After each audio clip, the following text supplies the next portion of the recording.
할렐루야. 오늘 이 성령 집회 가운데 하나님께서 일하시는 놀라운 역사가 저와 여러분들 가운데 임하기를 간절히 소망합니다. 여러분, 날씨가 좋은 날 좀 밤하늘을 좀 보십니까? 저는 습관이 하나가 있습니다. 밤에 좀 이렇게 무심코 하늘을 본다는 겁니다. 어릴 때 제가 시골 출신이라서요, 한 번씩 하늘을 보면 별들이 많았어요. 수많은 별들이 아름답게 빛나고 있는 것들이 지금 이렇게 하늘을 보는 것과는 조금 달랐던 것 같습니다. 그래서 그 아름다운 별들을 보면 좀 마음이 편해졌던 것 같습니다. 그래서 항상 그 예배가 마치고 이제 밤에 집에 가면 하늘을 보면서 별들이 얼마나 많이 떴나, 얼마나 아름답게 떴나 그렇게 보게 되는 것 같습니다.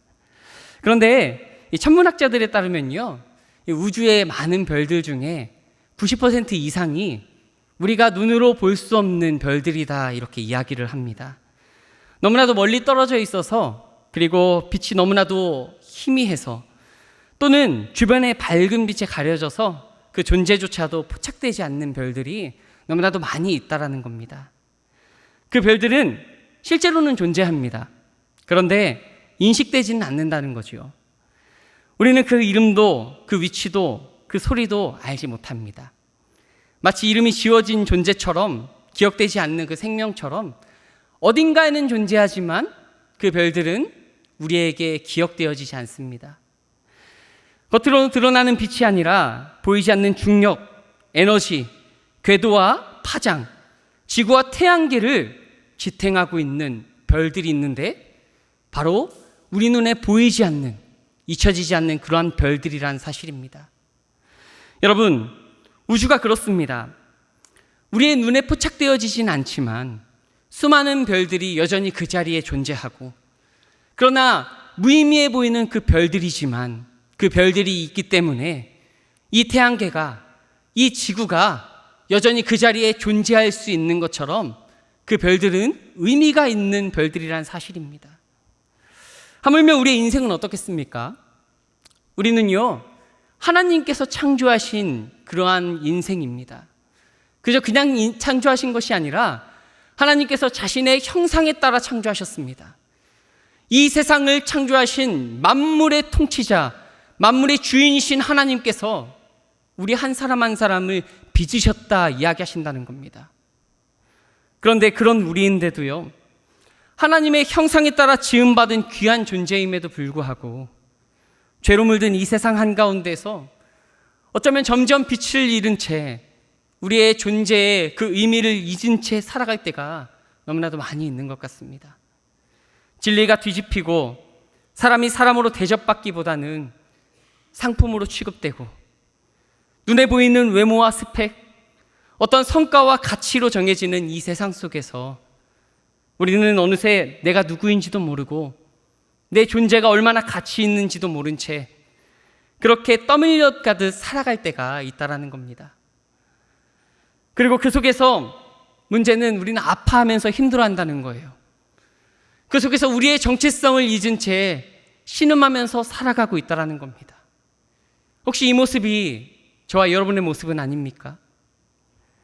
오늘 본문을 보면요, 몸도 마음도 철저하게 깨어진 한 사람이 등장합니다. 바로 무비보셋입니다. 다윗이 어느 날 묻습니다. 사울의 집에 남아있는 사람이 있냐? 왜 다윗이 이런 질문을 던졌을까요? 그것은요, 요나단과 언약을 맺었기 때문입니다. 생전에 다윗의 절친이라 이야기했던, 그렇게 불렸던 요나단과 그 약속을 했던 그 기억이 있기 때문에 다윗이 그것을 기억하고 잊지 않고 그를 찾고 있었다는 겁니다. 그때 사울의 집안에 시바라는 종이 있었습니다. 그 종이 3절 하반절인데요, 이렇게 이야기합니다. 함께 봉독할까요? 함께 봉독합니다. 시작. 시바가 왕께 아뢰되. 아멘. 여러분, 좀 이상하지 않습니까? 시바는요, 다윗의 사울의 종이었다고 이야기합니다. 사울의 종이었던 시바가 사울 왕가의 그 자녀들, 그들의 이름들을 모르고 있었을까요? 왕가에 누가 있었는지, 그리고 어떤 사람이 있었는지, 그 사람의 이름이 무엇이었는지 정말 몰랐을까요? 오늘 본문에서는요, 왕에게 이야기합니다. 요나단의 아들 하나가 있는데 그의 존재를 알고 있었다라는 거예요. 그런데 그의 이름을 부르지 않고 뭐라고 이야기합니까? 다리 저는 자니이다, 이렇게 이야기합니다. 이름을 부르지 않고 그의 어떤 특징들을 이야기하고 있다는 거예요. 사실 이 말은요, 다시 바꿔 말하면 이렇게 이야기할 수 있는 것 같아요. 왕에게 남은 자가 한 명 있습니다. 사울 왕가에 한 사람이 남아있는데 그 사람은 다윗 왕이 주목해서 보지 않아도 되는 사람입니다.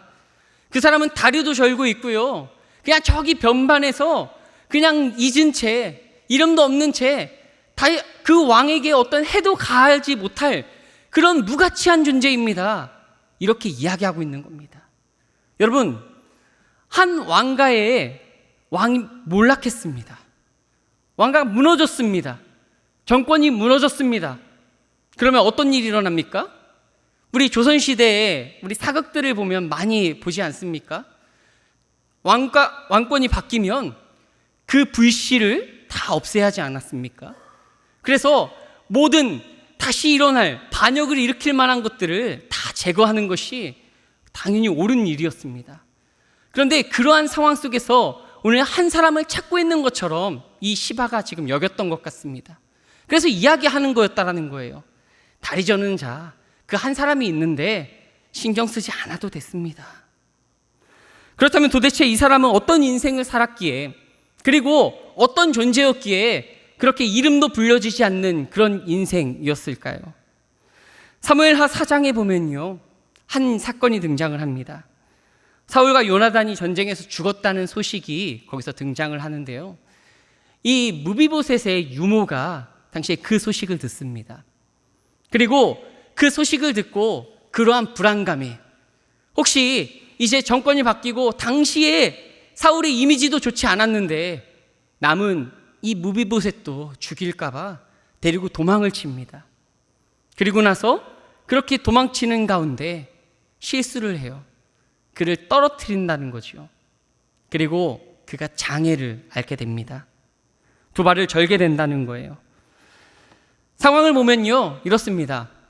가문은 무너졌고요, 몸에는 치명적인 장애가 남았고요, 마음에는 어린 시절에 공포가 각인된 채 그 평생에 숨어서 살아야 되는 그런 인생이 되었습니다. 죽음이 두려워서 도망치듯 살아가야 했던 인생이었습니다. 비참하고 초라했고 살아있다는 그 이유만으로도 어쩌면 스스로에게 감사해야 했던 그런 인생이었다는 겁니다. 그리고 결국엔 이름조차도 불려지지 못한, 그저 다리 저는 자처럼 여겨져야 했던 그런 인생이었습니다. 그리고 오늘 본문 4절에 보면 오늘 그가 어디 살고 있었는지를 보여주는 한 장면이 등장을 합니다. 오늘 4절 말씀인데 우리 다시 한번 같이 봉독하겠습니다. 시작.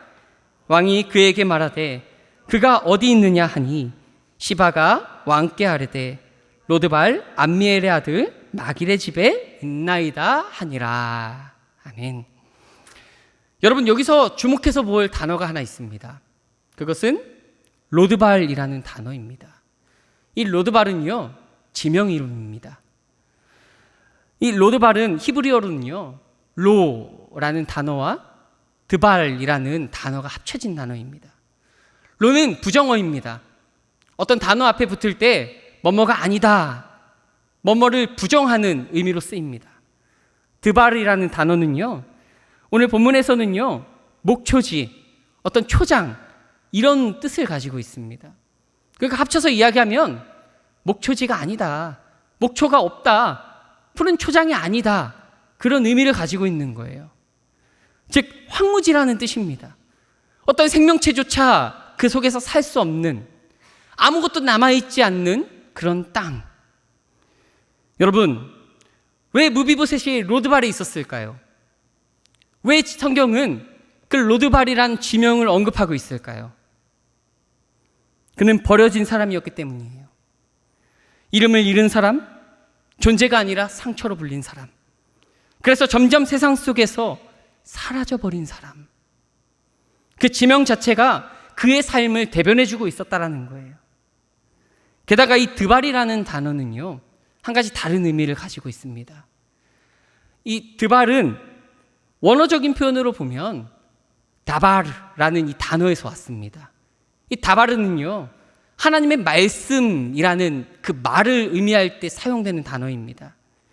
그러니까 로드발은 단지 척박한 땅만을 의미하는 것이 아니라 하나님의 말씀이 사라진 삶, 영적인 침묵과 단절의 자리, 그 어떤 것도 끊어져서 고립되어져 있고 그 어떤 음성도 들리지 못한 채 그저 혼자서 아둥바둥 살아가야 했던 그런 땅을 의미한다라는 거예요.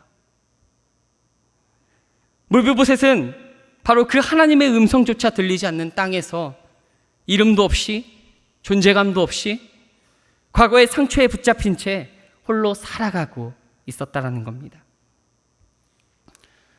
그런데 여러분, 오늘 말씀을 쭉 이렇게 묵상하다 보면 이러한 삶 가운데 살아가고 있는 사람들이 참 많이 있는 것 같습니다. 마치 우리의 인생이 그와 같다 여겨질 때가 많이 있다라는 거예요. 신방을 하면서, 그리고 많은 성도들을 만나면서, 그리고 교제를 나누면서 참 많이 듣는 이야기들이 있습니다. 어떤 분은요, 육아 때문에 참 많이 힘들어 하시더라고요. 그런데 육아적인 문제만 자신의 인생을 괴롭히는 게 아니라 그 가정에서 남편의 문제, 아내의 문제 때문에 참 많은 외로움을 겪고 있는 분들이 많이 계세요. 가정의 문제도, 관계의 문제도 힘이 겨운데 빚덩이를 키워내야 되는 거예요. 그 일이 쉽습니까? 참 어렵습니다. 내 뜻대로 되어지지 않고 내 삶의 모든 것들을 거기에 초점을 맞추면서 살아가야 돼요. 그리고 그냥 키울 수 없어요. 모든 것들을 마음을 쏟고 인생을 쏟아야 합니다. 그것만입니까? 경제적인 문제는 그 삶을 올가맵니다. 젊은 가정들은 그러한 문제들을 가지고 있습니다. 그 시기만 지나면 모든 문제가 해결되어집니까? 아니요. 50대, 60대, 70대 세대가 지날수록 더 큰 문제를 가지고 있더라고요. 어떤 분은 배신을 당합니다. 어떤 분은 사기를 당해요. 경제적인 문제가 그 목숨을 움켜쥐고 있는 것 같고, 건강의 문제는요, 일어날 수 없을 정도로, 다시 한번 회복할 수 없을 정도로 그 삶을 계속해서 움켜쥐고 있는 그런 분들이 너무나도 많이 있다는 거예요. 청소년들은 다를까요? 나이가 어리고 그 모든 삶의 무거운 짐을 이해하지 못하는 그들은 좀 다른 삶을 살까요? 아니더라고요. 여전히 입시의 경쟁, 수많은 경쟁을 하면서 자신의 인생을 만들어 가야 합니다. 집에서는 계속해서 그들의 인생에 채찍질을 하고요. 그 많은 기대감으로 그들의 어깨를 짓누르더라고요. 최근에는요, 안타까운 3명의 어린 꽃다운 나이들이, 그 3명의 소녀가 스스로 목숨을 끊더라고요. 왜 그런지 보니까 그런 삶을 이기지 못해서 스스로 목숨을 던진 거예요. 여러분, 더 비참한 건 무엇인지 아십니까? 참 마음이 미어지는 건 그들과 함께 이야기를 나누고 있다 보면 하나님의 음성이 들리지 않는데요. 기도를 하면요, 기도의 응답도 이루어지지 않고요, 하나님이 살아계시는 것 같지 않다고 그렇게 이야기를 하더라고요. 목사가 뭐라고 이야기할 수 있겠습니까? 하나님 살아계십니다. 이 이야기요? 맞지요.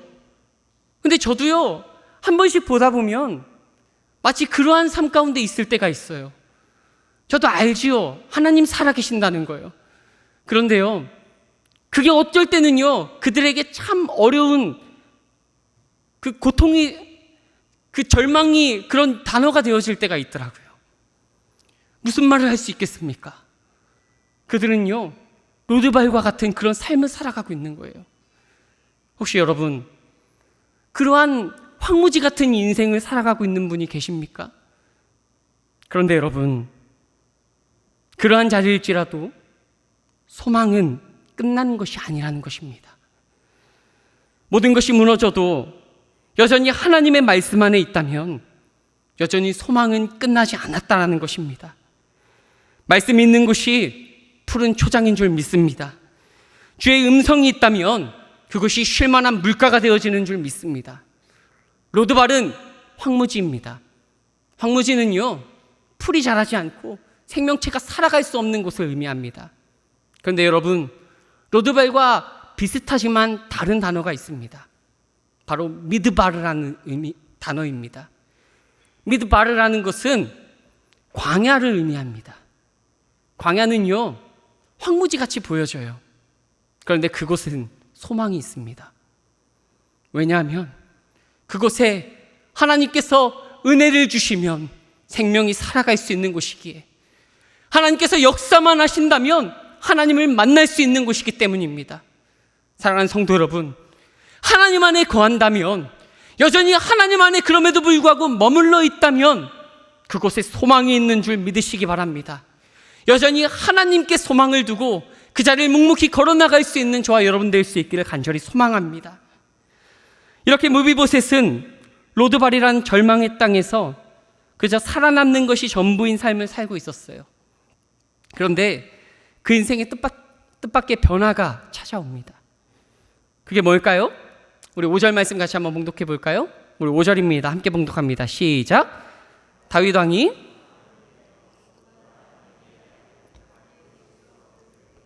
아멘. 어떤 일이 일어납니까? 무비보셋은 자격 없는 자였어요. 죄인이었습니다. 걸리면 죽는다고요. 왕 앞에 설 수 없는 자였다라는 거예요. 그의 노력과 몸부림이 아니었어요. 일방적으로 다윗이라는 왕이 그 능력과 그 주권과 그 권세로 지금 불러내고 있는 거예요. 여러분, 그렇습니다. 무비보셋의 인생이 회복된 이유는, 회복될 수 있었던 이유는 단 하나였습니다. 왕이 그를 기억했고 왕이 그를 불러낸 것. 그가 자격이 있어서가 아니었습니다. 왕의 은혜가 먼저였습니다. 여러분, 이것이 복음의 본질 아닙니까? 우리가 하나님께 나아간 것이 아니라 하나님께서 우리에게 오신 것.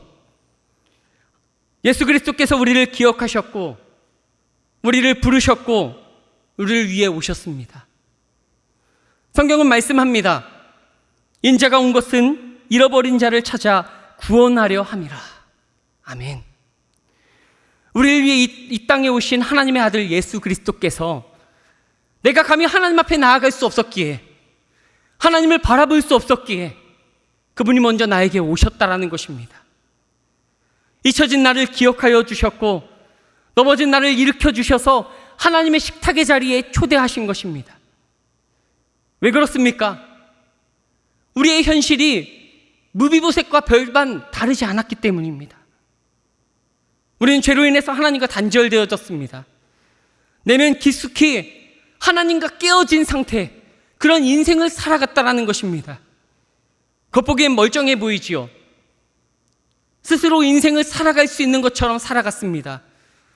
모든 것들을 노력으로 다 이루는 것처럼 그렇게 살아갔습니다. 그러나 그 마음 안에는 욕망과 두려움, 상처와 교만이 자리 잡고 있었다는 것입니다. 하나님 없이도 살 수 있었다는 착각 속에서 길을 잃은 자로 살아갔습니다. 그리고 결국엔 자신이 이뤄놓은 그 모든 세상 속에서 그 사람의 그 욕망과 그 사람의 그 오만함으로 인해서 스스로 아파하고 스스로 절망 가운데 빠졌습니다. 그리고 영생을 잃어버린 채 땅에 고개를 받고 살아가는 인생이 되었습니다. 그런데 성경은 우리 가운데 이렇게 말씀합니다. 우리 같이 한번 봉독하겠습니다. 시작. 긍휼이 풍성하신 하나님이 그 큰 사랑을 인하여 허물로 죽은 우리를 그리스도와 함께 살리셨고, 같이 한번 봉독합니다. 너희는 은혜로 구원을 받은 것이라. 아멘. 그리스도께서 우리를 위해 오셨습니다. 우리를 부르시고 잊혀진 이름을 다시 불러주셨고 비참한 인생을 회복의 자리로 이끄셨다는 것입니다. 이것이 은혜이지요. 무비보셋이 누구입니까? 바로 우리입니다. 죄에 눌리고 상처에 발목 잡히고 스스로 하나님께 나아갈 수 없었던 우리. 그러나 은혜가 우리에게 찾아왔습니다. 그리고 왕 대신 예수께서 오늘도 우리를 부르고 계시는 것입니다. 그러니 사랑하는 성도 여러분, 오늘 이 복음의 은혜 가운데 우리에게 소망을 둡시다. 믿음으로 왕 대신 주님 앞에 끝까지 우리의 믿음을 드리며 그 안에 머물러 나아갑시다. 지금 당장 보이지 않는다고, 현실이 뒤바뀌지 않는다고 우리가 절망하며 포기하는 것이 아니라 이미 은혜를 주신 주님을 끝까지 기억하고 이미 은혜를 주신 그 주님을 다시 한번 바라보면서 다시 한번 믿음 가지고 견뎌 나아갑시다. 그때 진짜 은혜, 진짜 회복의 놀라운 역사가 이루어지는 것입니다. 6절 말씀 중간을 보니까 감격적인 장면이 등장을 합니다. 다윗이 말씀하지요. 무비보셋이요. 여러분, 이 장면이요 사실은 영화 같은 장면입니다. 그동안 비참했고 누구에게도 나설 수 없는 그 인생이었지 않습니까? 늘 조마조마하면서 나의 목숨을 위태롭게 여기면서 그렇게 숨죽이고 살아야 했던 그 인생 아니었겠습니까? 그런데 지금 왕이 불렀어요. 얼마나 두려웠겠습니까? 그래서 왕 앞에 서서 두려워 떨리면서 제가 여기 있습니다. 이렇게 이야기했더니 왕이 이야기하는 거예요. 무비보셋이요. 어떤 명령도 어떤 조건도 없습니다. 그저 이름 하나 부릅니다. 한 번도 불려지지 않았던 이름이에요. 자신조차 입 밖에 낼 수 없었던 이름이었어요. 왕의 입술에서 다시 불려지고 있는 겁니다. 세상이 잊어버린 자를 왕이 기억하고 있었다라는 거예요. 왕은 그 이름으로, 그 이름을 부름으로 그의 존재를 인정하고 있는 거예요. 그리고 그에게 회복을 명합니다. 이름을 듣는 순간 무비보셋이 무슨 생각이 들었겠습니까? 어떤 마음이 들었겠습니까? 그 어떤 것으로도 위로받지 못했던 인생이 회복되지 않았겠습니까? 다른 어떤 것도 아니라 그 마음에서부터 회복이 일어나지 않았겠습니까? 근데 성경이 마지막 13절에 이렇게 말씀합니다. 함께 봉독합시다. 그는 항상 왕의 상에서 먹음으로, 함께 봉독합니다. 예루살렘에 거하니라. 그는 두 팔을 다 절더라. 아멘. 모든 것이 회복됐습니다. 이름이 회복되고 자리가 회복되고 관계가 회복됐습니다. 그런데요, 여전히 두 발을 절고 있다는 사실입니다. 그의 상처는 여전히 남아있었다라는 거예요. 하나님을 만났고 하나님의 이름을 불렀고 그리고 그 이름으로 인해서 그 존재가 회복되었지만 여전히 그 삶은 그대로였어요. 그러나 성경은 말하는 거예요. 그럼에도 왕이 그와 함께 했기 때문에, 왕이 여전히 그와 동행했기 때문에 그 인생은 이제 잊혀진 인생이 아니라, 그 인생은 이제 버려진 인생이 아니라 의미 있는 인생으로 거듭났다고요. 여러분, 그것이 진짜 회복입니다. 우리의 회복은 우리의 삶이 회복되는 것이 아니라 진짜 우리의 존재가 회복되는 것입니다. 여러분, 오늘 이 밤 우리도 마찬가지입니다. 삶의 상처가 여전히 남아있을지라도 현실의 문제는 해결되어지지 않아도 왕이 함께 한다면 그 자체가 회복이고 그 자체가 은혜이고 우리의 인생은 다시 시작할 수 있는 것입니다.